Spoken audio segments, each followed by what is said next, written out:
আসসালামু আলাইকুম। আশা করি আপনারা সবাই ভালো আছেন। গতকালকে আমাদের ফেসবুক পোস্টে আমরা আপনাদের কাছ থেকে কিছু মতামত নিয়েছি যে পরবর্তী ভিডিওটাতে আপনারা আসলে কি নিয়ে জানতে চান। বেসিক্যালি আমি যে পোলটা ক্রিয়েট করেছিলাম, এই পোলটা ক্রিয়েট করার ব্যাকএন্ডে আমার উদ্দেশ্য ছিল আমি পরবর্তী ভিডিওতে এই সবগুলো টপিক নিয়েই আলোচনা করব।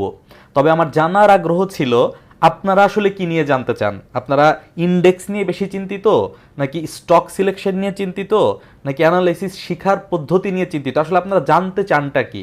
তো সেই জিনিসটা বের করে নিয়ে আসার জন্য আমি আসলে এই ভোটিং সিস্টেমটা চালু করেছিলাম। এখানে প্রায় ১,৫০০-এর মতো ১,৪০০ মানুষ ভোট দিয়েছেন এবং তাদের এই ভোট থেকে সর্বোচ্চ পরিমাণ মানুষ জানতে চাচ্ছেন যে এই মুহূর্তে আগামীতে কেনার জন্য স্টকগুলো আমরা কিভাবে খুঁজে বের করতে পারি। এটা হচ্ছে নাম্বার 1 প্রায়োরিটি। সেকেন্ড হচ্ছে নিজেই কিভাবে অ্যানালিসিস করা শিখতে পারি। এইটা দেখে ভালো লাগছে, অনেক দিন পরে দেখলাম যে স্টক বা ইন্ডেক্সের সিরিয়ালের আগে আসলে অ্যানালিসিস শেখার সিরিয়ালটা আপনাদের কাছ থেকেই বেরিয়ে আসছে। এটা আমার কথা না।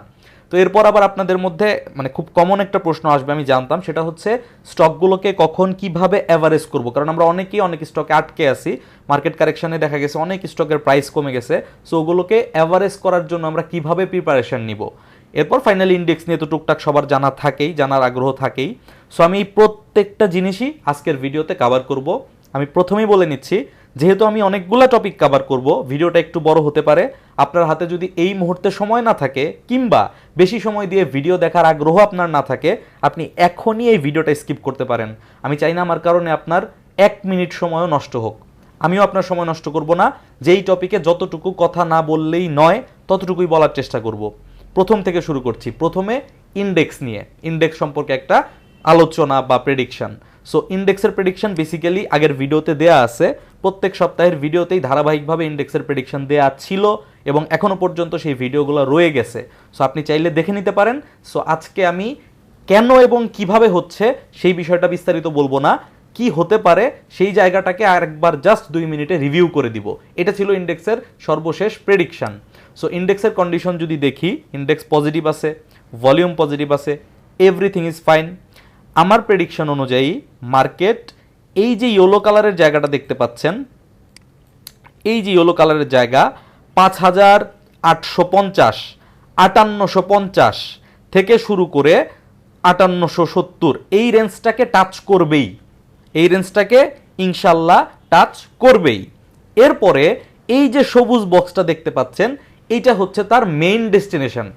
এই হলুদ বক্সটাকে টাচ করার পর সে যদি বাই প্রেসার অব্যাহত রাখতে পারে আগামী রবিবারে, আগামীকাল, তাহলে মার্কেট এই রেঞ্জে প্রবেশ করবে। যেই রেঞ্জের রেঞ্জ বেসিক্যালি 5,850 থেকে নিয়ে শুরু করে 59-60 পর্যন্ত, 5,850 থেকে নিয়ে শুরু করে 5,960 পর্যন্ত 110 পয়েন্টের একটা জায়গা আছে, যেটা ইন্ডেক্সের আপাতত ডেস্টিনেশন।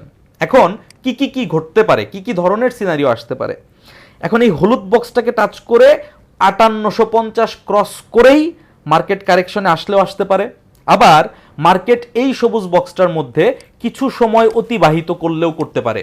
যদি এই সময়টা এখানে যদি সে সময় অতিবাহিত করে, তাহলে এখানে কিছু ক্যান্ডেল আপ ডাউন করতে পারে। সো আমরা কয়েকদিন সময় হয়তোবা মার্কেটকে এই সবুজ বক্সের আশেপাশে দেখতে পারি। তার মানে দুইটা কন্ডিশন, একটা হচ্ছে এই সবুজ বক্সের আশেপাশে ঝুঁকে কারেকশন স্টার্ট করতে পারে, এটা 1 নাম্বার। 2 নাম্বার হচ্ছে এই জায়গাটাতে মার্কেট কিছুদিন অবস্থান গ্রহণ করতে পারে, এইটা হচ্ছে 2 নাম্বার। তার মানে ফাইনাল ব্যাপারটা হচ্ছে আগে যেটা দেখিয়েছিলাম, মার্কেট এই লেভেলটাতে গিয়ে সেল প্রেসার আসবে, ডেফিনেটলি এখানে একটা সেল প্রেসার আসবে। সেই সেল প্রেসারটা কতটুকু আসে, সেটা কি মার্কেট বাই প্রেসার দিয়ে অ্যাবজর্ব করতে পারে কিনা, সেটার উপর নির্ভর করবে যে এইখানে সে টিকে কয়দিন থাকবে নাকি দ্রুতই এখান থেকে ফল ব্যাক করবে। এবার ফাইনাল প্রশ্ন আপনাদের কাছ থেকে যেটা আসবে সেটা হচ্ছে, এইটাকে পার করার কি কোনো অপশন নাই, বা এটাকে কি পার করতে পারে না, এটাকে কি পার করা উচিত না? সেটার উত্তর হচ্ছে ডেফিনেটলি মার্কেটে যে কোনো সময় যে কোনো কিছু ঘটতে পারে। আমি আপনাকে বলতে পারবো না যে এইটার উপরে মার্কেট যাওয়া সম্ভব না। আমাদের প্ল্যানটা কি হইতে পারে? আমাদের প্ল্যানটা হইতে পারে, যারা আমরা বিভিন্ন স্টক হোল্ড করতেছি, বাই করে রেখে দিয়েছি, তারা আমরা এই লেভেলটাতে মার্কেট যখন আসবে তখন একটু সতর্ক থাকবো যে মার্কেট এইভাবে এই জায়গাটাতে কিভাবে রিয়্যাক্ট করে।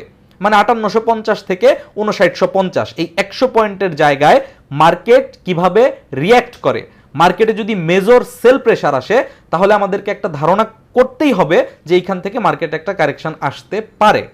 যদি এইখানে মেজর কোনো সেল প্রেসার না আসে, মার্কেট কন্টিনিউয়াসলি এইখান থেকে বাড়তে থাকে, কোনো অসুবিধা নেই। মার্কেট যতক্ষণ পর্যন্ত 59-60 পর্যন্ত বাড়তেছে, এইটা টেকনিক্যালি লজিক্যাল, টেকনিক্যালি এই পর্যন্ত বাড়ার স্কোপ আছে, কোনো সমস্যা নাই। কিন্তু মার্কেট এর উপরে উঠবে কিনা সেইটা বুঝতে হইলে মার্কেটকে 59-60-এর ওপরে একটা সবুজ কালারের ক্যান্ডেলের বডির ক্লোজিং দিতে হবে। সবুজ কালারের ক্যান্ডেলের বডির ক্লোজিং দিতে হবে। যদি ব্যাপারটা এরকম হয় যে ক্যান্ডেল ঠিকই তৈরি হয়েছে, এইভাবে ক্যান্ডেল ঠিকই তৈরি হয়েছে, কিন্তু এই লেভেলে গিয়ে পিন তৈরি হয়ে গেছে, মানে এই পর্যন্ত উঠছিল সেটা আর টিকতে পারে নাই, সেটা আলটিমেটলি 59-60 লেভেলের নিচে গিয়ে ক্লোজ করলো, তাহলেও আমরা ধরবো মার্কেট এই পর্যন্ত তার ডেস্টিনেশনকে টাচ করে ফেলেছে। সো প্রাইমারি ফাইন্ডিংস বা আমার অ্যানালিসিস বা আমার প্রেডিকশন যেটি বলেন না কেন, আমার এক্সপেকটেশন হচ্ছে মার্কেট 5850 থেকে শুরু করে 59-60 এই লেভেলটার মধ্যে যাবে যে কোনো একটা পর্যায় পর্যন্ত। এক্সাক্ট পয়েন্ট আমার মানে আমার বাবারও বলার সাধ্য নাই, আমারও বলার সাধ্য নাই যে এক্সাক্ট কত পয়েন্ট পর্যন্ত যাবে। ওই পয়েন্টে গিয়ে মার্কেটে একটা কারেকশন এক্সপেক্ট করতেছি। এটা আমার মনের কথা না, এটা চার্টের ভাষা। টেকনিক্যাল অ্যানালিসিস যারা বুঝেন, এটাকে যদি আপনি প্রাইস অ্যাকশন দিয়ে দেখেন, সেই ক্ষেত্রে এই জায়গায় দেখেন প্রাইস অ্যাকশনে এটা একটা রেজিস্ট্যান্স, এবং এটা কতটুকু শক্ত রেজিস্ট্যান্স সেটা আমি আপনাদেরকে একটু দেখাই। দেখলে একটু মানে বুঝতে পারবেন আর কি, ব্যাপারটা একটু বোঝার জন্য ইজি হবে। এইভাবে যদি আপনি একটু ব্যাকে যান তাহলে আপনি বুঝতে পারবেন যে এটা আসলেই রেজিস্ট্যান্স কিনা। আপনি ইতিপূর্বে খেয়াল করলে দেখবেন যে মার্কেট এইটার নিচে যতবার ছিল, যত সময় মার্কেট এই লেভেলের নিচে ছিল, এটা রেজিস্ট্যান্স হিসেবে কাজ করেছে, এটা রেজিস্ট্যান্স হিসেবে কাজ করেছে, ব্রেকআউট করার পর পরবর্তীতে এটা সাপোর্ট হিসেবে কাজ করেছে, পরবর্তীতে এটা আবার ব্রেকডাউন করার পর উপরে ওঠার চেষ্টা করার পর এইখানেই বাধা পেয়ে নিচের দিকে নেমেছে। তার মানে এই যে 59-60 লেভেলটা দেখাচ্ছি, এটা হিউজ স্ট্রং একটা রেজিস্ট্যান্স। এখানে কোনো দ্বিমত থাকার কোনো প্রশ্ন কোন অ্যানালিস্টের মধ্যেই থাকার কথা না। আমি ব্যক্তিগতভাবে ক্ষুদ্র নলেজে যা বুঝি তাতে এইটা যে রেজিস্ট্যান্স, কেউ অস্বীকৃতি জানাবে না, একটা লজিক। 2 নাম্বার লজিকে আসেন।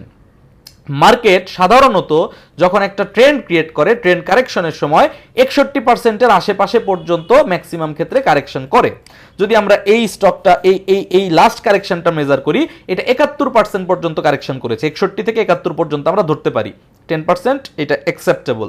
এই রেঞ্জে কারেকশনটা কমপ্লিট করেছে। এবার যদি উল্টাভাবে চিন্তা করি যে মার্কেট এই লেভেল থেকে এই পর্যন্ত নিচের দিকে পড়েছে, নিচের দিকে পড়ার পর ওপরের দিকে যখন উঠবে তখন 61%টাই কিন্তু তার আবার বাধা হয়ে দাঁড়াবে। যেই লজিকে এখান থেকে উপরে ওঠার পর নিচে নামার পর আমরা খুঁজি যে 61% থেকে উঠা উচিত, ঠিক একই লজিকে মার্কেট নিচে নামার পর যখন আবার উপরের দিকে উঠতেছে তখন এই 61% যে লেভেলটা ফিবোনাচির, এই লেভেলটাই তখন একটা রেজিস্ট্যান্স হিসেবে কাজ করে। তাহলে দেখেন প্রাইস অ্যাকশনে এটা একটা সলিড রেজিস্ট্যান্স, ফিবোনাচি রিট্রেসমেন্ট লেভেলে এটা একটা পুলব্যাক লেভেল, মানে স্বতঃসিদ্ধ লেভেল। দুইটা কন্ডিশন আপনি মিলে গেলে, এইবার আপনি যদি এটা এলিয়ট ওয়েভের কনসেপ্টেও আসেন, এলিয়ট ওয়েভের কনসেপ্টে আমি ইনডেপথ যাব না, এইখানে আপনারা একটা এ বি সি হওয়ার পসিবিলিটি চিন্তা করতে পারেন, নাও হতে পারে, বাট স্টাডি আমাদেরকে এটাই বলে যে এরকম কিছু একটা এক্সপেক্ট করা যেতে পারে। সো আমি আপনাকে প্রাইস অ্যাকশন দিয়ে বললাম, আমি আপনাকে মানে প্রাইস অ্যাকশনের ভিত্তিতে রেজিস্ট্যান্স দিয়ে বললাম, ফিবোনাচি দিয়েও বললাম, এলিয়ট ওয়েভ দিয়েও বললাম। আপনি যদি এসএমসি বুঝেন, এখানে একটা অর্ডার ব্লকও আছে। আপনি যেই লেভেলে চিন্তা করেন না কেন, যেই ধরনের অ্যানালিসিসই আপনি করেন না কেন, প্রত্যেকটা প্যাটার্নে গিয়ে আপনি দেখবেন এটা একটা সলিড রেজিস্ট্যান্স। সো মার্কেটকে যদি এই রেজিস্ট্যান্সটাকে ব্রেকআউট করতেও হয়, সাধারণত মার্কেটের নেচার অনুযায়ী মার্কেট যেটা করে, রেজিস্ট্যান্সে গিয়ে এভাবে রিয়্যাক্ট করে নিচে এসে পরের বার সেটাকে ব্রেকআউট করে। সাধারণত মার্কেট কখনো ডিরেক্টলি এইভাবে রেজিস্ট্যান্স ব্রেক করে উপরে উঠে যায় না। এই হচ্ছে মার্কেটের প্রেডিকশন। সো এই জায়গাটাতে আমরা একটু সতর্ক থাকি। এখন নিচে আসলে কত আসবে এই প্রশ্নের উত্তর আমি মোটেও এখন দিব না, যদিও আমার অ্যানালিসিস করা আছে নিচে আসলে কত দূর আসতে পারে, বাট সেইটার অ্যান্সার আসবে এইখানে যাওয়ার পর আদৌ কোনো কারেকশন হয় কিনা, এটা তো ব্রেকও করতে পারে, তাই না? সো আমরা অনেকেই এক্সপেক্ট করতেছি মার্কেট এখন বুলিশ ফরম্যাটে চলে যাবে। সো যদি সেটা চলে যায় তাহলে তো আলটিমেটলি আমার এখানে কারেকশন কত দূর পর্যন্ত আসবে এটা নিয়ে আলোচনা করার কোনো সুযোগ এখন নাই। সো আগে আমরা দেখি কারেকশন আসে কিনা, পরবর্তী সপ্তাহে কারেকশন শুরু যদি হয় তখন আমরা চিন্তা করব যে সেই কারেকশন কত দূর পর্যন্ত যেতে পারে। এখন আরেকটা বিষয়, যদি এটা উপরে উঠে যায় তাহলে কি হবে? এই যে আমরা চিন্তা করতেছি এখানে আসলে একটু সতর্ক থাকবো, সতর্ক থাকলাম, পরে দেখা গেল বেড়ে গেল, হায় হায়, তাহলে করবোটা কি? ব্যাপারটা হচ্ছে আপনি যে স্টকগুলো এখানে হোল্ড করতেছেন, এই লেভেলে কেনা বা এই লেভেলে কেনা বা এই লেভেলে কেনা, সেই স্টকগুলো কিন্তু আপনি হোল্ড করতে পারেন, তাতে কিন্তু কোনো সমস্যা নেই। এই জায়গাটাতে আসার পর যদি সেই স্টকগুলোতে ইন্ডিভিজুয়ালি সেল প্রেশার আসে তাহলে আপনাকে প্রফিট টেক করা বা আপনি সেই স্টকগুলোকে পজিশন কমাবেন বাড়াবেন কিনা সেই ধরনের চিন্তা ভাবনা আপনাকে করতে হবে। বাট মার্কেট যদি এখান থেকে বাড়া অব্যাহত রাখে তাহলে আপনার হাতের স্টক কিন্তু আপনার হাতেই আছে, আপনার কিন্তু লুজার হওয়ার কোনো সম্ভাবনা নাই। নতুন বাইয়ের ক্ষেত্রে যে সমস্যাটা আসবে সেটা হচ্ছে এখন যদি আগামী দিন আপনি নতুন বাই এই জায়গাটাতে করেন, মার্কেট যদি উঠে যায় আলহামদুলিল্লাহ, কিন্তু নতুন বাই এই জায়গাটাতে করার পর মার্কেট যদি এই জায়গাটা থেকেই পড়া শুরু করে তাহলে কিন্তু আপনি যেই প্রাইসে কিনলেন সেই প্রাইস থেকে আপনাকে অনেক দিন নিচের দিকে দেখতে হতে পারে। সো সিচুয়েশনটা এমন যে এখন নতুন বাইটা একটু আমরা বুঝে শুনে করি, এক্সিস্টিং হোল্ডিং যতক্ষণ আমাকে ফ্লো দেয় ততক্ষণ আমি ফ্লো নেই। মার্কেট এইখানে যাওয়ার পর রবিবারে টিকে গেলে এখানে কয়েকদিনও থাকতে পারে, সো আমার স্টক কয়েকদিনও বাড়তে পারে, তাতে কোনো সমস্যা নাই। বাট নতুন বাই করার জন্য এই লেভেলটা একটু ঝুঁকিপূর্ণ ততক্ষণ পর্যন্ত না এই রেজিস্ট্যান্সটা ব্রেকআউট হয়। যখন 59-60 উপর কোনো ইন্ডিপেন্ডেন্ট ক্যান্ডেল ক্লোজিং দিয়ে উপরে উঠতে পারবে তখন নতুন বাই করার একটা সিচুয়েশন আসবে এবং পরবর্তীতে এই যে 6220 যে জায়গাটা আছে এই জায়গাটা তখন হবে রেজিস্ট্যান্স, অর্থাৎ আবার 200 পয়েন্টের মতো একটা মুভমেন্ট আমরা তখন পাবো। এইখানে আমরা একটা 200 পয়েন্টের মতো মুভমেন্ট পাচ্ছি এবং সেটা শেষের দিকে। আর যদি এটা ব্রেকআউট করতে পারে তখন আবার 200 পয়েন্টের মতো একটা মুভমেন্ট আমরা পাবো, যেটা তখন হবে শুরুর দিকে। সো তখন এন্ট্রি নেওয়া যাবে, বাট এই জায়গাটার মধ্যে এন্ট্রি নেওয়াটা আমার দৃষ্টিকোণ থেকে একটু ঝুঁকিপূর্ণ হতে পারে। ইন্ডেক্স সম্পর্কে আমার মনে হয় এর থেকে বেশি কিছু বলার প্রয়োজন নাই, বাকিটা আপনি চাইলে আগের ভিডিও দেখে অ্যাজাম্পশন করে নিতে পারেন। এরপরে সেকেন্ড প্রশ্ন ছিল কি? আপনাদের সেকেন্ড প্রশ্ন ছিল হচ্ছে বর্তমানে স্টকগুলোকে কিভাবে অ্যাভারেজ করব। আমি একটা ইন্ডিভিজুয়াল স্টক দিয়ে উদাহরণ দিব, কারণ আমি তো জানি না আপনার হাতে কোন স্টক আছে। আর আমি যদি কমেন্ট সেকশন দেখি তাহলে দেখব 100 জন মানুষ 300টা স্টক নিয়ে কমেন্ট করেছেন। সো আমি তো আসলে কোনো ভিডিওতে এই 300টা বা 30টা স্টক নিয়ে অ্যানালিসিস করতে পারবো না। আমি একটা স্টক নিয়ে দেখাবো যাতে করে আপনি আপনার স্টকে সেইভাবে সেটাকে অ্যাপ্লাই করতে পারেন। এইখানে দেখেন সিপাল, একটা পতনশীল স্টক নিয়ে আমি দেখাই। ধরে নিচ্ছি সিপাল, সোনালী পেপার, সোনালী আঁশ, তারপর অন্য বিপিএমএল, বেক্সিমকো ফার্মা, এবিসিডি, অনেক স্টক, যে কোনো স্টক আপনার কেনা আছে। আপনার সিচুয়েশনটা হচ্ছে আপনার স্টকটা কেনা আছে 100 টাকায়, স্টকটার প্রাইস বর্তমানে 50 টাকা। এত যেহেতু কমে গেছে তার মানে এভারেজ করা উচিত। এখন আপনি এভারেজ করবেন কি করবেন না বুঝতেছেন না, করলে কতটুকু করবেন, কত পার্সেন্ট ক্যাশ রাখতে হবে, এইটা নিয়ে আপনি চিন্তিত। এটার একটা অ্যান্সার দেওয়ার আমি চেষ্টা করি। প্রথমত আপনাকে বুঝতে হবে যখন মার্কেট ডাউন ট্রেন্ডে থাকে তখন সুইং লো তৈরি করতে করতে মার্কেট নিচের দিকে যায়। আপনি যদি এটা আওয়ারলিতে যান এবং আওয়ারলিতে গিয়ে আপনি একটা ইন্ডিকেটর ইউজ করতে পারেন, নাম হচ্ছে জিগজ্যাগ ইন্ডিকেটর, নাও ইউজ করতে পারেন, আমি আপনাকে সুবিধার্থে দেখালাম। এটা দিলে আপনি দেখতে পাবেন যে লাস্ট সুইং হাইটা কোথায় ছিল। এটা ছিল সিপার্লের লাস্ট সুইং হাই, যেটা ইন্ডিকেটর আমাকে দেখাচ্ছে। আমি ইন্ডিকেটর বাদই দিয়ে দিলাম। এবার যদি আমরা ডেইলি বেসিসে আসি তাহলে আমরা দেখতে পাই হ্যাঁ এইখানে একটা সেল প্রেসার ছিল, ক্যান্ডেল দেখে আমরা বুঝতে পারতেছি। তার মানে এইটা আমার একটা সাপ্লাই জোন। তাহলে বড় পরিসরে যদি আমি আঁকি, এই যে জায়গাটা, এটা আমি এখন উঠিয়ে দিচ্ছি, এই জায়গাটা হচ্ছে সিপার্লের একটা সাপ্লাই জোন, কারণ এইখানেও একটা বড় সেল আসছে, এইখানেও একটা সেল আসছে। সো এই যে সাপ্লাই জোনটা আমরা দেখি, এটাও একটা সাপ্লাই জোন, এটাও একটা সাপ্লাই জোন, বাট এইটা হচ্ছে মেজর সাপ্লাই জোন। সো আমরা মেজরটাকে নিয়েই চিন্তা করি। ধরেন আপনার যে স্টকটা আছে এই স্টকটা এইখানে 52 টাকা পর্যন্ত নামছে। এখন আপনি ভাবতেছেন এই 52 টাকা এই স্টকটার লাইফ টাইম বটম, এই প্রাইসটা আর এর নিচে যাবে না। এটা ভাবতে কোনো দোষ নাই, কিন্তু এর ব্যাক এন্ডের লজিকগুলো আসলে কি? আপনি বলতে পারেন যে 300 টাকা থেকে 50 টাকা আসছে, তার মানে 6 গুণ কমছে। এখন লজিক যদি এটাই হয় তাহলে কিন্তু লজিক এটা হওয়া উচিত না একটা স্টক 6 গুণ কমবে। 300 টাকা থেকে একটা স্টক কমলে সর্বোচ্চ না হয় 150 টাকা পর্যন্ত আসতো, তাহলে 50 টাকায় কেন আসলো? তার মানে কত টাকা থেকে নামা শুরু করছে এটা কোনো স্টকের প্রাইসের বটম সিলেকশন করার জন্য লজিক হতে পারে না। হ্যাঁ, মার্কেট এখান থেকে বাড়তে পারে, তাতে কোনো সন্দেহ নাই, বাট এখান থেকে যে কমবে না সেই গ্যারান্টি আপনি শুধুমাত্র কতটুকু প্রাইস কমছে এটার উপর ভিত্তি করে দিতে পারেন না। এটা বুঝতে হলে আমাদেরকে সুইং হাই কনফার্ম করতে হবে। কন্ডিশন কি কি? এখান থেকে মার্কেট প্রাইস বাড়া শুরু করছে, আপনার বাই কিন্তু 100 টাকা বা 90 টাকা, আপনি বাড়তে দেন, কোনো অসুবিধা নাই, বাড়তে দেন। মার্কেট যদি তার প্রিভিয়াস সুইং হাইটাকে ব্রেক করতে পারে তাহলে মার্কেটটার বটম যে এটা ছিল সেটা কনফার্ম হইল। যতক্ষণ পর্যন্ত মার্কেট তার প্রিভিয়াস সুইং হাইটাকে, এই লেভেলটাকে ব্রেক করে উপরে উঠতে পারবে না, ততক্ষণ পর্যন্ত মার্কেট ডাউন ট্রেন্ডেই আছে। এটা একটা ডাউন ট্রেন্ডের পুল ব্যাক। যদি এটা হাই করে ব্রেক করে ফেলে তাহলে পরবর্তীতে ডেফিনেটলি রিটেস্ট করতে নিচের দিকে আসবে। বাড়লে তো আপনার ক্ষতি নাই, আপনি তো 100 টাকা দিয়ে কিনছেন, স্টকটা যদি এখন বেড়ে 80 টাকা হয় আপনি কি মানে মন খারাপ করবেন? নিশ্চয়ই আপনি মন খারাপ করবেন না। সো বাড়তে দেন। তারপর যখন এই স্টকটা রিটেস্ট করতে আসবে, এই রিটেস্ট জোনের আশেপাশ থেকে মার্কেট যদি ঘুরে দাঁড়ায়, এই রিটেস্ট জোনের আশেপাশ থেকে মার্কেট যদি ঘুরে দাঁড়ায়, তখন এই লেভেলটা হবে আপনার এভারেজ করার জায়গা। এটা একটা কন্ডিশন। যদি মার্কেট এটাই যদি তার ফাইনাল বটম হয় এবং মার্কেট যদি এখান থেকেই 150-200 হয়ে যায় তাহলে এভারেজ করার জায়গা হচ্ছে এটা। কিন্তু যদি মানে বেশিরভাগ ক্ষেত্রে যেটা ঘটে এখন সেটা বলবো, বেশিরভাগ ক্ষেত্রে যেটা ঘটে মার্কেট প্রাইস উপরে ওঠার চেষ্টা করে কিন্তু প্রিভিয়াস সুইংটাকে আর ব্রেক করতে পারে না, ওইখান থেকে আবার নিচের দিকে এসে আবার নিচের দিকে কন্টিনিউ করে। এখন যদি আপনি এখানে এভারেজ করেন, আপনার কেনা 100, স্টকটা 66 টাকায় গেল, আপনি চেয়ে চেয়ে দেখলেন, পরবর্তীতে আপনি কিছুই করতে পারলেন না, স্টকটা আবার 46 টাকায় নেমে আসলো, তাহলে এভারেজ যে টাকায় করলেন তার থেকেও নিচে চলে গেল, তাহলে কিন্তু আলটিমেটলি আপনার লসটা আরো বাড়বে। সেই ক্ষেত্রে আমাদের করণীয় কি? যখন স্টকটা এইখান থেকে এই লেভেলে গিয়ে যদি ফিরে আসে তখন আমরা খেয়াল করব যে প্রিভিয়াস যে বটমটা আছে এই বটমটা ব্রেকডাউন করে নিচে চলে যায় কিনা। যদি এই বটমটা ব্রেকডাউন করে নিচে চলে যায় তাহলে বুঝতে হবে যে এইটা আসলে এই স্টকের বটম ছিল না, সে এখনো ডাউন ট্রেন্ডে আছে এবং সে আরো নিচে যাবে। আর যদি এই স্টকটা এইখানে বটমের এই সাপোর্টটাকে রেসপেক্ট করে এটার আগেই, সামান্য হইলেও আগেই বা এটাকে টাচ করে সাথে সাথে এখান থেকে ঘুরে দাঁড়ায়, তাহলে সিনারিওটা কি হবে? সিনারিওটা হবে উঠার চেষ্টা করলো, হায়ার হাই করতে পারলো না, বটমে এসে উঠার চেষ্টা করতেছে, এবার এইটা হবে আপনার এভারেজ করার জায়গা।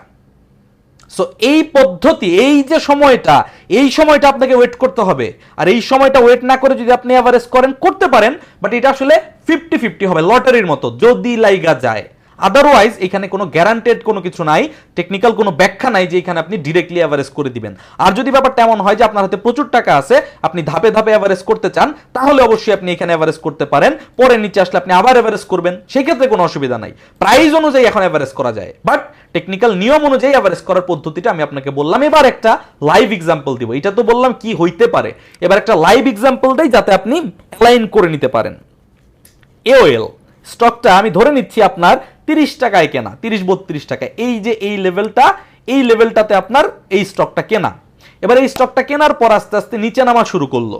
যখন এই স্টকটা কেনার পর আস্তে আস্তে নিচে নামা শুরু করলো এবং প্রাইস ফল করতে থাকলো, আপনি একটা পর্যায়ে গিয়ে মনে করলেন যে আপনি স্টকটার বটম খুঁজে পেয়েছেন। স্টকটার বটম খুঁজে পেয়েছেন মানে কি? এইখান থেকে নিচে নামলো, এইখান থেকে, এইখান থেকে, এইখান থেকে এইখানে চলে আসলো। যখন স্টকটা এই 21-22 টাকায় চলে আসলো, এই অবস্থায় আছে, নিচের ক্যান্ডেলগুলো কিন্তু তখনও তৈরি হয় নাই, আপনি মনে করলেন যে এইটাই হচ্ছে এই স্টকের বটম, ফাইনাল বটম। সো আপনি এখানে এভারেজ করে ফেললেন। এবার দেখা গেল কি এভারেজ করার পর মার্কেট প্রাইস এখান থেকে বাড়া শুরু করলো, বাড়লো, আপনি খুশি, আপনার এক্সপেকটেশন অনুযায়ী বাড়তেছে। কিন্তু দেখেন এই যে প্রিভিয়াস সুইং হাই যেটা বলতেছিলাম, সেই প্রিভিয়াস সুইং হাইকে সে ব্রেক করতে পারলো না। তার মানে কি? সে এই প্রিভিয়াস সুইং হাইকে যতক্ষণ পর্যন্ত ব্রেক করতে না পারবে সে ডাউন ট্রেন্ডেই আছে, অর্থাৎ প্রাইস এখান থেকে ঘুরে নিচে এসে আবার নিচের দিকে যাবে। ফলশ্রুতিতে দেখেন প্রাইস এখান থেকে ঘুরে এসে আবার নিচের দিকেই আসলো। তাহলে এখানে এভারেজ করলে আপনার এভারেজটা লস হতো, মানে আপনি আরো কম এভারেজ করতে পারতেন। আচ্ছা, এখন তাহলে কি করণীয়? এইবার যখন এই লেভেলে আসলো তখন আপনি মনে করলেন যে এই 17 টাকা 60 পয়সা হচ্ছে এওএল এর বটম, এর নিচে আর যাবে না। কিন্তু আপনি এখনো শিওর না, কারণ আগের বারও আপনি এরকম একটা ধোকা খাইছেন।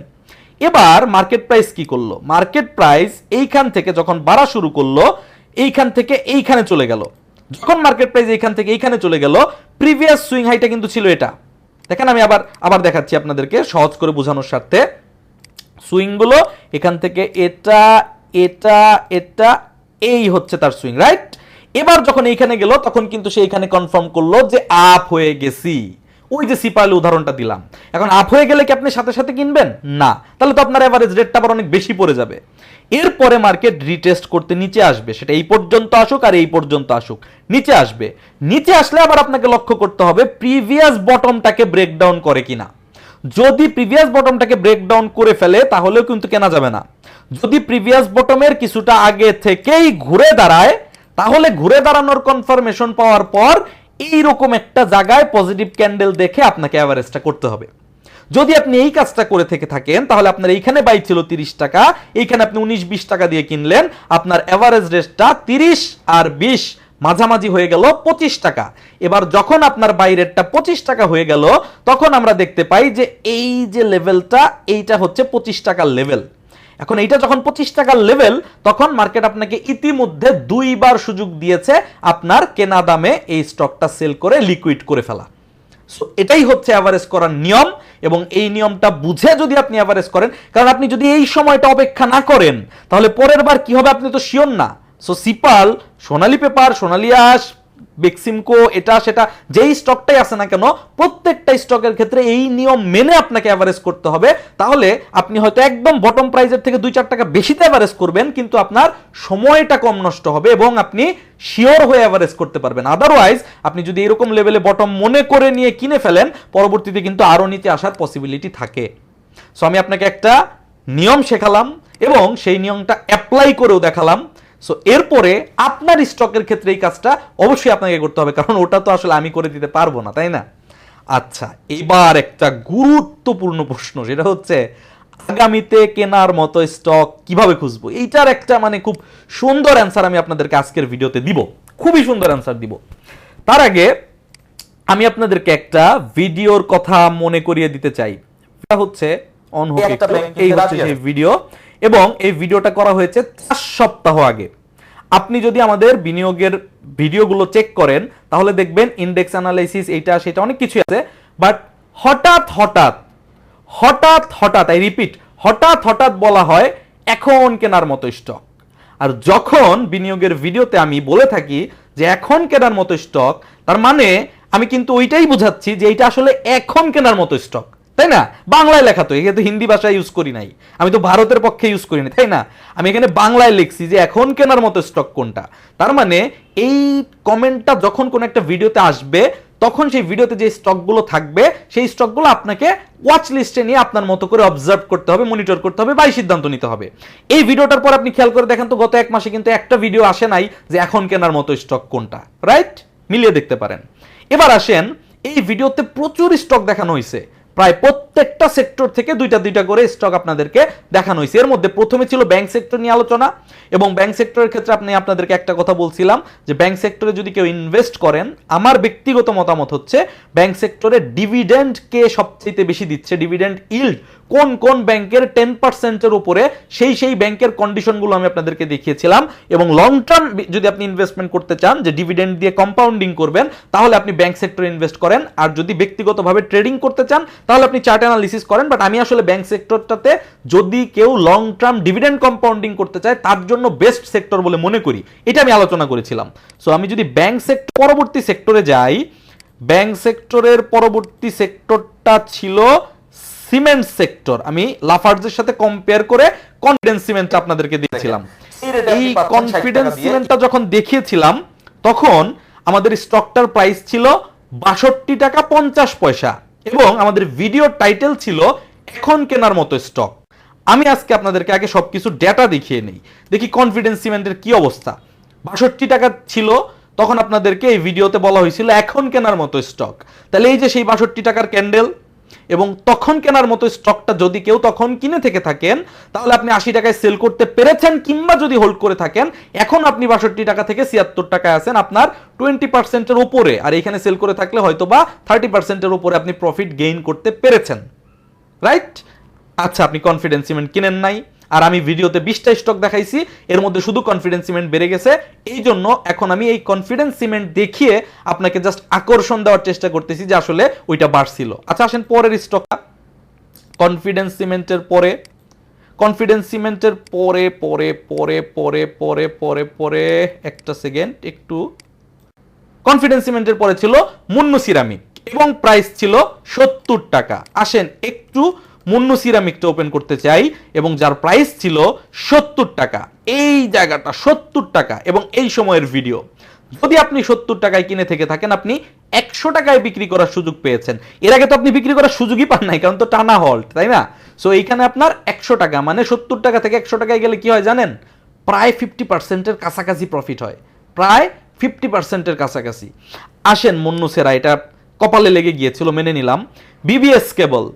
বিবিএস কেবল জুলাই মাসের শেষ দিনে আমার প্রাইস ছিল 25 টাকা 60 পয়সা। বিবিএস কেবল জুলাই মাসের শেষ দিকে 25 টাকা 60 পয়সা, এই ক্যান্ডেলের দিন অ্যানালিসিস করা ছিল। যদি কেউ তখন কিনে থেকে থাকেন 25 টাকার স্টকটা আপনি 32 টাকায় সেল করার সুযোগ পেয়েছেন, প্রায় 30%-এর কাছাকাছি প্রফিট অপশন ছিল। বিবিএস কেবল শুনেন, এই যে কথাগুলো বলতেছি এই কথার পরে অ্যান্সার থাকবে, নট নেসেসারি যে আমি আপনাকে আগে কেনার স্টক দেখাচ্ছি আর এখন কেনার স্টক দেখাবো না, ব্যাপারটা এরকম না। আগে দেখেন রেজাল্ট, তারপরে আপনাকে আমি সলিউশন দিচ্ছি যে আপনি কিভাবে নতুন করে কেনার স্টক পাবেন, একটু সময় দিতে হবে। বিবিএস কেবলের পরে আমাদের স্টক ছিল বিএসআরএম স্টিলের প্রাইস ছিল 52 টাকা। আসেন বিএসআরএম স্টিল, আমি তো প্রতি সেক্টর থেকে স্টক দিয়েছিলাম তাই না, একটা দুইটা থেকে না। বিএসআরএম স্টকের প্রাইস ছিল 52 টাকা, সেটা 65 টাকায় গিয়ে সেল করার সুযোগ ছিল, এখনো সেই 65 টাকায় আছে। কত পার্সেন্ট প্রফিট আপনি হিসাব করে নিতে পারেন, আমি আর করতেছি না। জিপিএইচ ইস্পাত 25 টাকা 70 পয়সা, জিপিএইচ ইস্পাত 25 টাকা 70 পয়সা ছিল সেই দিন, এই জায়গাটা 25 টাকা 70 পয়সা, এখান থেকে মার্কেট প্রাইস 32 টাকায় সেল, সেম 30% প্লাস প্রফিট করার সুযোগ দিয়েছে। জিপিএইচ ইস্পাতের পরে কি ছিল, মীর আক্তার, প্রাইস ছিল কত 37 টাকা, এক্স্যাক্ট 37 টাকা মীর আক্তার, এবং স্পষ্ট করে বলেছিলাম যে ইজিলি 50 টাকায় সেল করতে পারবেন, এই সেই 37 টাকা, এবং স্টকটা ইজিলি 50 টাকাতেই সেল করা সম্ভব হয়েছে, হয়তো আরো বাড়তে পারে, আমি জাস্ট এখনকার যেটুকু বলেছিলাম সেটা দেখাচ্ছি। মীর আক্তারের পরে কি ছিল, মীর আক্তারের পরে ছিল ওয়াই ম্যাক্স, এবং বলা ছিল এটা ট্রেডিং শেয়ারের মধ্যে কনসিডার করতে, এবং বিভিন্ন ডিটেলস গুলো বলা ছিল, ভিডিও প্লে করে দেখতে পারেন। 25 টাকা 50 পয়সা ওয়াই ম্যাক্স, এবং সেই ছিল 25 টাকা 50 পয়সা। এই শেয়ারটা যদি আপনি কিনে থেকে থাকেন, আইদার আপনি দু একদিন পরে প্রফিট নিয়ে সেল করতে পারছেন, অথবা এই স্টকটাতে আপনি স্টপ লস দিছেন, এই স্টকটাতে আপনি এখন প্রফিটে নাই, এই স্টকটা আমাদের ফলশ্রুত রেজাল্ট তখন আর দিতে পারে নাই। এই যে একটা নেগেটিভ সাইড বেরিয়ে আসলো যে আমার একটা স্টক কিন্তু আলটিমেটলি প্রফিটে যায় নাই, কিন্তু এখান থেকে আপনি বের হতে পারতেন। এনিওয়ে, আমি এটা ধরে নিচ্ছি যে এটা লসে গিয়েছে।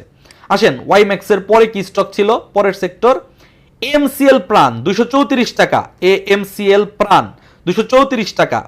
পরে কি হয়েছে, কত বাড়ছে জানি না, আমি এখনো দেখতেছি 250 টাকার উপরে আছে, সো প্রফিটে আছে, আমি আর বিস্তারিত যাচ্ছি না। এমসিএল প্রাণের পরে অ্যাপেক্স ফুড 241 টাকা, অ্যাপেক্স ফুড এখন আছে 252 টাকা, প্রফিটে আছে, আর বিস্তারিততে আমি দেখতেছি না। এরপরে কি ছিল অ্যাপেক্স ফুডের পরে ছিল ব্যাট বিসি 329 টাকা। তবে হ্যাঁ, আমি আপনাকে বলবো না যে আমি আপনাকে ওই দিন ব্যাট বিসি কিনতে বলছিলাম, কারণ ব্যাট বিসির প্রাইস আজকে 400 প্লাস, অনেক টাকা বেড়ে গেছে। আমি আপনাকে বুঝিয়েছিলাম যে এটা একটা অ্যাকুমুলেশন চলতেছে, অ্যাকুমুলেশনের পরে যখন একটা ব্রেকআউট দিতে পারবে তখনই শুধুমাত্র আপনি কিনতে পারেন, আদারওয়াইজ আপনার টাকাটা কিন্তু লম্বা সময় পড়ে থাকতে পারে। এবং আমি আপনাকে একটা বক্সের মাধ্যমে দেখিয়েছিলাম যে এই যে জোনটা, এই জোনটার মধ্যে অনেক সময় কিন্তু এই স্টকটা আটকে থাকতে পারে, এই জোনটা যদি ব্রেকআউট করে তখন আপনার ইনভেস্টমেন্টের চিন্তা করা উচিত।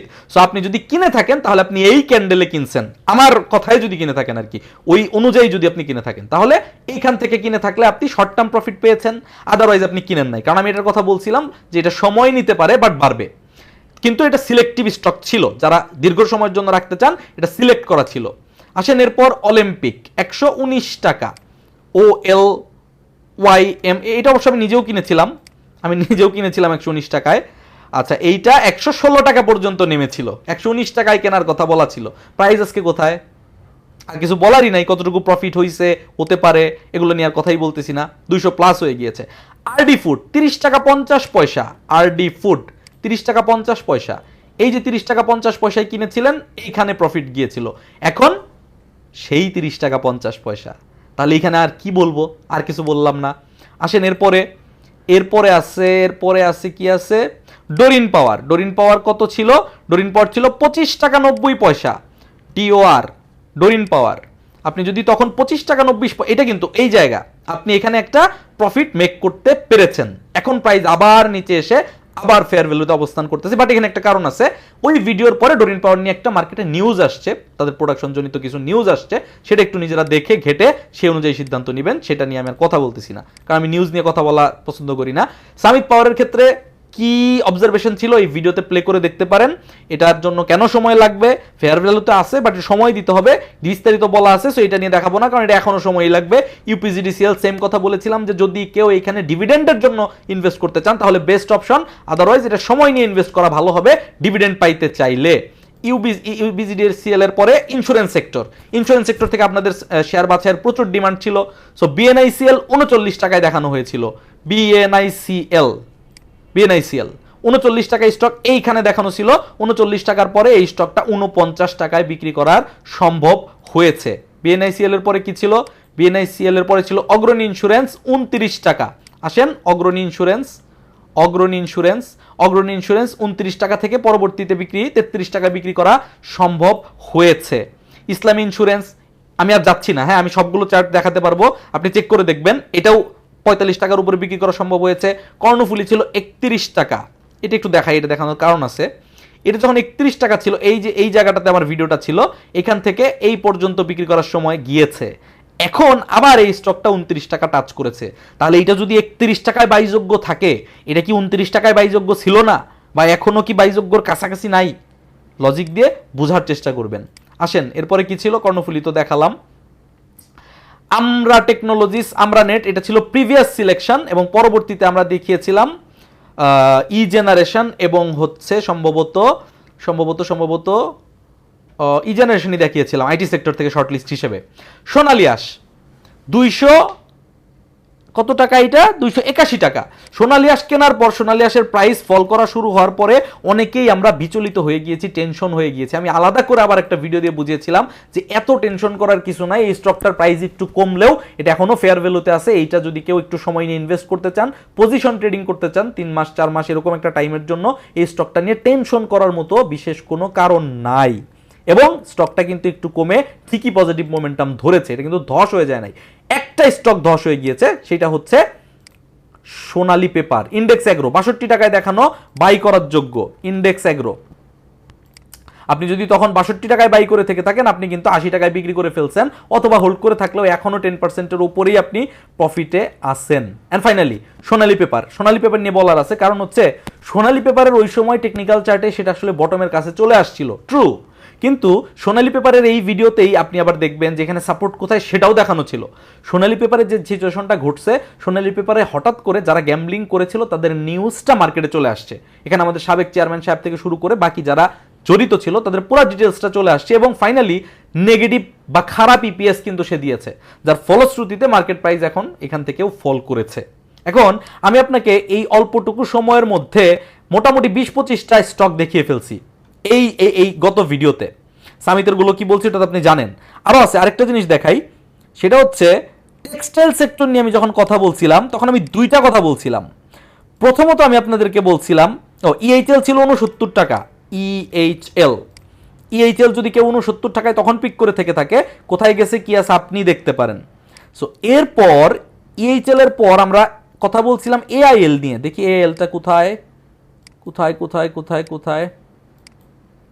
আচ্ছা এই ভিডিওতে আছে, আমি সময় নষ্ট করাবো না। আমি এএল দেখে বলেছিলাম যে এইটা দেখে আপনারা কেনার চেষ্টা করবেন, বাট এইটা আপনারা কিনেন না, কারণ এএল কিনতে হবে যারা technical analysis expert, technical analysis বুঝে স্টপ লস দিতে পারে তাদের। সো এএল থেকে আপনি সতর্ক থাকুন, এবং পরবর্তীতে দেখেন এএল কিন্তু মার্কেট প্রাইস ব্রেকডাউন করে নিচে চলে গেছে। এবং কম্পেয়ার করে আমি আপনাদেরকে বলেছিলাম আপনারা বরং অ্যাপেক্স স্পিনের মতো স্টকে থাকতে পারেন, যেটা ফান্ডামেন্টাল ডেটা অনুযায়ী 103 টাকার প্রাইসটা ফেয়ার প্রাইসে আছে। সো এখানে আপনারা মোর সিকিউর থাকবেন এআইএল এর চাইতে। এআইএল ঠিকই কমেছে, আর যদি আপনি অ্যাপেক্স স্পিনের দিকে যান, যেটা 103 টাকার প্রাইস ছিল ওই সময়, সেই 103 টাকার প্রাইসে যদি আপনি কেউ কিনে থেকে থাকেন, তাহলে এই স্টকটা কিন্তু 120 টাকায় বিক্রি করা গেছে। সো আমাদের সাধারণ বিনিয়োগকারীদের অ্যানালিস্টের সাথে নিজেকে কম্পেয়ার করা উচিত না। যে এআইএল কিনবে সে ভিন্ন টার্গেটে কিনবে, শর্ট টার্ম প্রফিট মেক করার জন্য কিনবে এবং স্টপ লসটা বুঝবে। বাট আমরা যারা সাধারণ বিনিয়োগকারী, স্বাভাবিকভাবে বিনিয়োগ করি, এত চার্ট প্রতিদিন আমরা দেখি না, তাদের কিন্তু এই ধরনের ফেয়ার প্রাইস দেখে পজিশন অনুযায়ী বটম প্রাইসে শেয়ার সিলেকশন করা উচিত। এই কথাগুলো কেন বললাম? এই কথাগুলো বললাম এই কারণে যে আমি তখন যে স্টকগুলো দেখিয়েছি, নিশ্চয়ই এই ভিডিওতে আপনারা প্রায় 10,000 মানুষ দেখেছেন। তো ডেফিনেটলি আপনার কেনার স্টক কেনার অভাব থাকার কথা না। প্রফিটও না হওয়ার কথা না, যদি আপনি কিনতে পেরে থাকেন, আপনার হাতে ক্যাশ থেকে থাকে, তাহলে আপনি মানে আপনার সাইকোলজিটা চিন্তা করেন, আমাদের প্রবলেমটা কোথায়। প্রতি সপ্তাহেই আমরা প্রতিনিয়তই চাচ্ছি বর্তমানে কেনার মতো স্টক কোনটা, বর্তমানে কেনার মতো স্টক কোনটা। আসলে কি প্রতিনিয়ত আসলে বর্তমানে কেনার মতো স্টক থাকে? ধরেন মার্কেটে আম নামছে, যখন নামে 200 টাকা কেজি, কিছুদিন পর 150 টাকা কেজি, তারপর 120 টাকা কেজি, তারপর সিজনের সময় হয়ে যায় 60-70 টাকা কেজি। এখন আপনি সিজনের সময় 60-70 টাকায় সেই ফলটা খাবেন, নাকি প্রথমে যখন মার্কেটে নামছে 200 টাকায় তখন আপনি ফলটা খাবেন? এই সিদ্ধান্ত তো আপনাকে নিতে হবে। এখন 60-70 টাকার সময় আপনি কিনবেন না, সিজন শেষ হয়ে যাওয়ার পর একদম লাস্ট বাসি আম যেটা, সেই আমটা আপনি 200 টাকা দিয়ে কিনবেন, তাহলে তো এটা ভাই মানে কিছু করার থাকে না তখন। সো এখন কেনার মতো স্টক কোনগুলো যখন আপনি প্রশ্ন করবেন, তখন আমি আপনাকে বলবো যে আপনি এই ভিডিওটাই নতুন করে প্লে করেন এবং এই ভিডিওতে কিভাবে প্রত্যেকটা সেক্টর থেকে আপনি আপনার পছন্দের স্টক ওই মুহূর্তের প্রাইস অনুযায়ী সিলেকশন করবেন, সেই পুরো প্রসেসটা বিস্তারিত আলোচনা করা আছে এবং এই ভিডিওটা কিন্তু 50 মিনিটের। সো আজকের ভিডিওতে যদি আমি আবার নতুন করে স্টক সিলেকশন করা শুরু করি, আবারও কিন্তু 50 মিনিট সময় লাগবে, যেটা আপনার জন্য ওয়েস্ট, আমার জন্য ওয়েস্ট। সো এই ভিডিওটা দেখলেই, যেহেতু আপনি দেখতেছেন যে এই ভিডিওতে প্রায় 20টা স্টক নিয়ে কথা বলা হয়েছে এবং তার মধ্যে 18টা স্টক একটা ভালো প্রফিট দিছে, সো এই ভিডিওতে যে টেকনিক অনুযায়ী স্টক সিলেকশন করা হয়েছিল, ডেফিনেটলি সেই টেকনিকটা কাজ করছে। যেহেতু সেই টেকনিকটা কাজ করছে, তাহলে বেটার ওই টেকনিকটাই আপনি দেখেন এবং অ্যাপ্লাই করার চেষ্টা করেন। আর আজকে কেনার মতো স্টক আমি আসলে দিতে পারবো না, কারণ হচ্ছে আমি এই মুহূর্তে দেখতে পাচ্ছি ইন্ডেক্সের সামনে একটা রেজিস্ট্যান্স আছে, বোঝার চেষ্টা করেন। তা আমি আজকে আপনারা কেনার মতো স্টক কেন, আপনাকে আমি অনেকগুলো স্টক দেখাবো যে কেনার মতো স্টক, যেখানে আমি দেখতে পাচ্ছি স্টকগুলো একটু প্রাইস বাড়ছে, একটু কারেকশন করলেও করতে পারে। সো এইটা যতক্ষণ পর্যন্ত পার না হচ্ছে, আমি তো ধরে বসে আছি মার্কেট নিচে আসতে পারে। সো মার্কেট যদি নিচে আসতে পারে, তাহলে আমার কেনার মতো স্টক কখন আসবে? তখন আমার কেনার মতো স্টক আসবে এরকম নিচে আসার পরে, এরকম কোনো কিছু একটা জায়গাতে। কোন জায়গাতে সেটা পরে বলবো, এখন বলবো না, কিন্তু সেই জায়গাতে আসলে তখন আবার আসবে এখন কেনার মতো স্টক, রাইট? সো অ্যান্সার পেয়ে গেছেন। তবে কিভাবে সিলেকশন করবেন সেই সিলেকশন প্রসেস এই ভিডিওর মধ্যে দেয়া আছে, এই ভিডিও থেকে আপনাকে দেখে নিতে হবে আপনি কিভাবে সিলেকশন করবেন। ফাইনালি নিজেই কিভাবে টেকনিক্যাল অ্যানালিসিস করা শিখতে পারি, এই চমৎকার একটা মানে ভোট যে দিয়েছেন আপনারা, তাতেই আমি খুশি হয়ে গেছি। বাট সাধারণত দেখা যায় যে বেশি মানুষের মধ্যে থাকে না। তবে আমি আপনাদের দেখাই, সেটা হচ্ছে প্রথমত আপনারা জানেন যারা পুরাতন, বিনিয়োগ চ্যানেলটাতে যাবেন, প্লেলিস্ট অপশনে যাবেন, প্লেলিস্ট অপশনে যাওয়ার পর শেয়ার মার্কেট ফ্রি কোর্স, এই ফ্রি কোর্সটাতে ক্লিক করবেন। এই ফ্রি কোর্স প্লেলিস্টে আপনি দেখবেন ইন টোটাল প্রায় 29টা ভিডিও দেওয়া আছে। একটা টাকাও আপনার খরচ হবে না, খুব বেশি সময় আপনার নষ্ট হবে না। এক একটা ভিডিও 15-20 মিনিট করে এরকম করে, কিছু কিছু ভিডিও একটু বড় আছে। এই সবগুলো ভিডিও দেখে কমপ্লিট করবেন। এই সবগুলো ভিডিও দেখে কমপ্লিট করার পরে আপনার কাজ, আপনি tradingview.com এ যাবেন। tradingview.com এ চার্ট ওপেন করবেন, জাস্ট একটা ইমেল অ্যাড্রেস দিয়ে লগ ইন করে নিলেই হবে। আপনি যা শিখলেন, আপনি ধরেন বিপিএমএল, আপনার স্টক বিপিএমএল, কথার কথা আপনি যা শিখছেন সেটার উপর ভিত্তি করে আপনি আপনার শেখাটাকে ব্যাক টেস্ট করবেন। কিভাবে করবেন? ধরে নিন এই জায়গাটাতে আপনার মনে হচ্ছে প্রাইস বাড়বে, আপনি কিনবেন, এটা আপনার সিদ্ধান্ত। আপনি এই রিপ্লে বাটনটাতে ক্লিক করবেন এবং যেই দিন আপনার মনে হবে যে আপনি এখানে কিনবেন, ঠিক সেই দিনের মধ্যে এই কেচিটা একটা ক্লিক করবেন। করলে পরবর্তী গ্রাফটা ইনভ্যালিড হয়ে যাবে, থাকবে না কোনো কিছু। এবার আপনি মনে মনে এটা কিনলেন, কেনার পরে আপনি প্লে অপশন দিবেন। প্লে অপশন দিয়ে পরবর্তী কয়েকদিন আপনি মার্কেটকে অবজার্ভ করবেন। এটা তো আমি ব্যাক টেস্ট দেখাচ্ছি, আপনার যেদিন কিনতে ইচ্ছা করবে সেদিন এই কাজটা করবেন। পরবর্তীতে মার্কেটটাকে অবজার্ভ করবেন যে আসলে আদতে প্রাইস উপরের দিকে যায় নাকি নিচের দিকে যায়। আমি যেটা ভাবলাম, এই যে ফ্রি কোর্স দেখে আমি যে অ্যানালিসিসটুকু শিখলাম, সেইটা শেখার পর আমার যে জ্ঞান অর্জিত হইল, আমি কি আসলে প্রপারলি আইডেন্টিফাই করতে পারতেছি প্রাইস বাড়া বা কমা?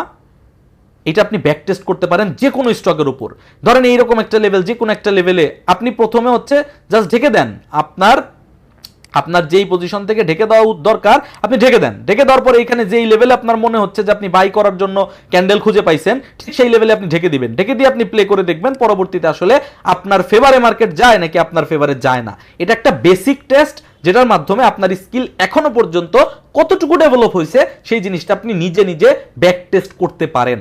শুধুমাত্র যে আমার চ্যানেলের প্লেলিস্ট দেখে ভিডিও দেখতে হবে নট নেসেসারি। আপনি যে কোনো চ্যানেল, যে কোনো বইয়ের থেকে আপনি শিখতে পারেন, সেলফ স্টাডি করতে পারেন, কোনো সমস্যা নাই। তবে আমি এখানে আপনাকে আরেকটা রিকমেন্ডেশন দিই, সেটা হচ্ছে এই সবগুলো ভিডিওর মধ্যে থেকে 22 number video accumulation, public participation, distribution, again repeat 22 number video. এরপর 26 নাম্বার ভিডিও এবং 27 নাম্বার ভিডিও, 22, 26, 27 এই 3টা ভিডিও খুব মন দিয়ে আপনাকে দেখার জন্য অনুরোধ করছি। আমাদের যে প্রফেশনাল কোর্স, যেখানে আমরা প্রফেশনালি শিখি, সেই প্রফেশনাল কোর্সে এখনো পর্যন্ত 29টা ক্লাস আছে, হয়তো ভবিষ্যতে আরো বাড়তে পারে। এই 29টা ক্লাসেরই অংশ হচ্ছে এই 3টা ক্লাস। মানে এই ক্লাসগুলো মূলত প্রফেশনাল যারা ট্রেনিং করতেছে তাদের জন্য করা, তাদেরকেই এই ক্লাসগুলো প্রোভাইড করা হয়েছে। বাট প্রফেশনাল ট্রেনিংগুলো কেমন হয়, ক্লাসগুলোর কোয়ালিটি কেমন হয়, সেটা যাতে আপনি বুঝতে পারেন, সেই জন্য আপনাদের সুবিধার্থে এই 3টা ভিডিওকে পাবলিক করে দেওয়া হয়েছে, যাতে আমরা সবাই এনজয় করতে পারি। সো এই 22, 26 এবং 27 নাম্বার ক্লাসটা করে আপনার মধ্যে মার্কেট সম্পর্কে কোনো পরিবর্তন আসে কিনা, আপনার পয়েন্ট অফ ভিউটা চেঞ্জ হয় কিনা, এটা বোঝার চেষ্টা করেন। এবং এটা বোঝার চেষ্টা করার পরে যদি আপনার অ্যাডভান্স লেভেলে শেখার ইচ্ছা থাকে, আপনি যে কোনো মেন্টরকে সিলেক্ট করে তার আন্ডারে আপনি একটা ট্রেনিং করে শেয়ার মার্কেটের টেকনিক্যাল অ্যানালিসিসটা শিখে নিতে পারেন। এখানে আমার কোনো মতামত নাই যে আমার কাছে শিখতে হবে, আমি শুধু আপনাকে এটুকু দেখিয়ে রাখছি। যদি আপনি বিনিয়োগের প্ল্যাটফর্মে শিখতে চান, এখানকে শেখার প্রসেসটা আমি আপনাকে দেখাই, কারণ অনেকেই প্রশ্ন করেন যে কিভাবে আসলে কাজটা হয়। সেটা হচ্ছে বিনিয়োগের একটা প্রাইভেট ট্রেনিং গ্রুপ আছে, যেই গ্রুপে টোটাল 29টা ক্লাস আপলোড করা আছে। প্রত্যেকটা ক্লাস অলরেডি নেওয়া হয়েছে এবং রেডি করা অবস্থায় এখানে লাইভ দেয়া আছে। যারা এই কোর্সটাতে অংশগ্রহণ করে তারা এইটার অ্যাক্সেস পেয়ে যায়, এই গ্রুপের মেম্বারশিপ পেয়ে যায়, এবং পরবর্তীতে ল্যাপটপ, ট্যাব, মোবাইল যে কোনো ডিভাইস দিয়ে ইন্টারনেট থাকলেই ফেসবুকের মাধ্যমে এই যে কোনো ক্লাস তারা আসলে যে কোনো সময় যতদিন পর্যন্ত খুশি এখান থেকে এনজয় করতে পারে। এটা গেল ক্লাস করার পদ্ধতি। এর পাশাপাশি আপনি যখন এই ক্লাসগুলো করবেন, আপনার মধ্যে ডেফিনেটলি প্রশ্ন রেইজ হইতে পারে। অনেকে এইখানে ক্লাসগুলোর নিচেও প্রশ্ন করে এবং প্রশ্নগুলোতে আমি উত্তর দেই। বাট মূলত আমাদের একটা সাপোর্ট গ্রুপও আছে, হোয়াটসঅ্যাপে হয়।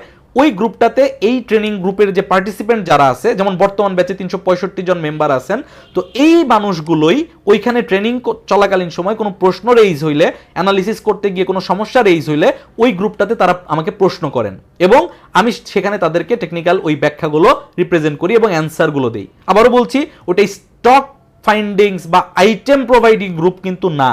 ওইখানে টেকনিক্যাল অ্যানালিসিস শেখার ক্ষেত্রে কোনো প্রশ্ন রেইজ হইলে, কোনো চ্যালেঞ্জ ফেস করলে সেটার সাপোর্ট দেওয়া হয় এবং সেটা আপনাকে লাইফ টাইমই দেওয়া হবে। ওয়ান টাইম আপনি এখানে অ্যাক্সেস করলে আপনি সবসময় ওইখান থেকে সাপোর্ট নিতে পারবেন। শুধুমাত্র আমি না, ওইখানে যেহেতু অনেকগুলো মানুষ আছে, প্রত্যেকেই কিন্তু আপনাকে কোঅপারেশন করতে সক্ষম। আর যদি আপনার টেকনিক্যাল অ্যানালিসিস শেখার ইচ্ছা থাকে প্রফেশনালি, আগে বলতেছি ফ্রিটা দেখেন, আমার প্রফেশনালি শেখার আগে দরকার নাই, ফ্রিটা দেখেন, এই ভিডিওগুলো দেখেন। যদি প্রফেশনালি শিখতে চান তাহলে এই যে আমাদের হোয়াটসঅ্যাপ নাম্বারটা দেওয়া আছে, যেটাতে ফোন করলে কেউ কখনোই ফোন ধরে না, এই নাম্বারটাতে আপনাকে মেসেজ করতে হবে। যদি আপনি টেকনিক্যাল অ্যানালিসিস প্রফেশনালি শিখতে চান এবং বিনিয়োগের কাছে যদি শিখতে চান, আপনাদের যদি বিনিয়োগ প্ল্যাটফর্ম ভালো লেগে থাকে, তাহলে এই নাম্বারে মেসেজ করতে পারেন, আপনাকে বিস্তারিত জানিয়ে দেওয়া হবে। এইটার মাধ্যমে এই ট্রেনিং কমপ্লিট করার পর এবং এইভাবে ব্যাক টেস্ট করার পর আপনি নিজেই টেকনিক্যাল অ্যানালিসিস করা শিখতে পারবেন। আমি কিন্তু টেকনিক্যাল অ্যানালিসিস করা শেখার জন্য আপনাকে সরাসরি পেইড মেথডে দিতে চাচ্ছিও না, বলিও নাই। আমি আপনাকে ফ্রি মেথডই দেখিয়েছি, আমি আপনাকে ফ্রি ওয়েই দেখিয়েছি। আপনি ইন্ডিয়ান চ্যানেলগুলো দেখেন, যদি আপনি হিন্দি ভালো বুঝেন, আপনি যদি ইংলিশ ভালো বুঝেন, আপনি ইংলিশ চ্যানেল দেখেন, ফরেক্সের আপনি অ্যানালিসিসগুলো দেখেন, কোনো অসুবিধা নাই। এবং আমাদের এই যে ট্রেনিংটা আছে, এই ট্রেনিংটা কিন্তু ফান্ডামেন্টাল প্লাস টেকনিক্যাল দুইটাই কভার করে। প্রাইস অ্যাকশন ট্রেডিং এর জন্য যাবতীয় যা লাগবে, প্লাস ফান্ডামেন্টালি একটা স্টক সম্পর্কে বোঝার জন্য বেসিক লেভেলে যতটুকু যা প্রয়োজন, পুরো জিনিসটাই এই ট্রেনিংটা আপনাকে কভার করবে। যদি কারো আগ্রহ থাকে যোগাযোগ করবেন, না থাকলে কোনো অসুবিধা নেই। প্রত্যেকটা প্রশ্নের উত্তর আমি আমার মতো করে দেওয়ার চেষ্টা করেছি। বুঝে নেওয়া এবং সেই অনুযায়ী এক্সিকিউট করার দায়িত্ব একান্তই আপনার। এই ভিডিও বা আমার কোনো ভিডিও কোনো ধরনের বাই সেল নির্দেশ করে না।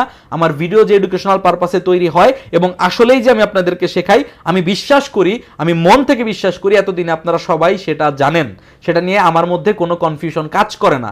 সো আমার ভিডিও দেখে কেউ বাই সেল করবেন না, বাট আমার ভিডিও দেখে কিভাবে কি করতে হয় সেটা বোঝার চেষ্টা করে নিজে অ্যাপ্লাই করে বাই সেল করবেন। দেখা হচ্ছে আগামী ভিডিওতে। সেই পর্যন্ত সবাই ভালো থাকবেন, সুস্থ থাকবেন। আল্লাহ হাফেজ, আসসালামু আলাইকুম।